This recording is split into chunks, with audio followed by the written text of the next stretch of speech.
বাংলাদেশে যখন শেষ রাত, আমেরিকার মিয়ামিতে তখন ফুটবলের মহাযুদ্ধ।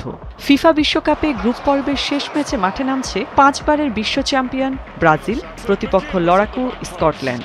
বাংলাদেশে কোটি সেলেসাও ভক্তের চোখ এখন এই বাঁচা মরার লড়াইয়ে। সমীকরণটা একদম পরিষ্কার। 4 পয়েন্ট নিয়ে সুবিধাজনক অবস্থানে থাকলেও নকআউটের টিকিট নিশ্চিত করতে এই ম্যাচে হার এড়ানো চাই ব্রাজিলের। জিতলে সরাসরি পরের রাউন্ড, আর ড্র করলেও মিলবে স্বস্তি। কিন্তু অঘটন ঘটলে টুর্নামেন্ট থেকে ছিটকে যাওয়ার চরম শঙ্কাও উড়িয়ে দেয়া যাচ্ছে না। ব্রাজিল অন পেপার অবশ্যই ফেভারিট, বিশেষ করে ভিনিসিয়াসের বর্তমান ফর্ম দুর্দান্ত।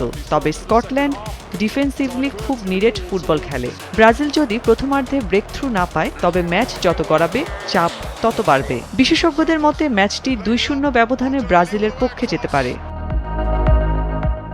ইতিহাস গড়ার হাতছানি স্কটল্যান্ডের সামনেও। বিশ্বকাপের ইতিহাসে এর আগে কখনো গ্রুপ পর্ব পার হতে না পারা দলটি এবার মরিয়া।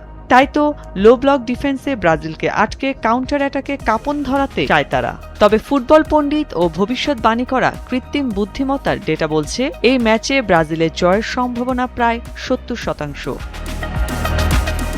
হেক্সা মিশনের প্রথম ধাপ পার হতে পারবে তো ব্রাজিল, নাকি স্কটিশদের জাদুতে স্তব্ধ হবে কোটি বাঙালির ভোর? উত্তর মিলবে মাঠের 90 মিনিটে।